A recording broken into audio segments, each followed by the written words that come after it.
Private స్కూళ్లకు ఏ విధంగా permission ఇచ్చారో అర్థం కావడం లేదు. గల్లీకి ఒక ప్రైవేట్ స్కూల్ పుట్టుకొచ్చింది.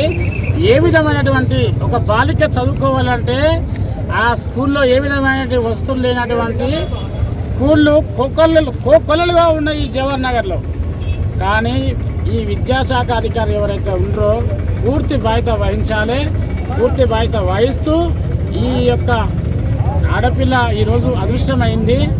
ఆడపిల్ల ఆచూకీ తెలిసేంత వరకు మా పోలీసు అన్నలు కూడా కష్టపడతా ఉన్నారు.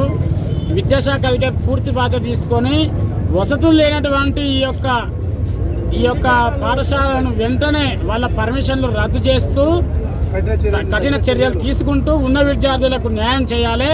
ఒకవేళ చెయ్యని ఎడల జవహర్ నగర్ ప్రజానీకం మొత్తము కూడా జిల్లా శాఖ అధికారి కార్యాలయం ముందట నిరసన కార్యక్రమానికి దిగడం జరుగుతూ ఉంటుంది అని చెప్పేసి తెలియజేస్తా ఉన్నాం.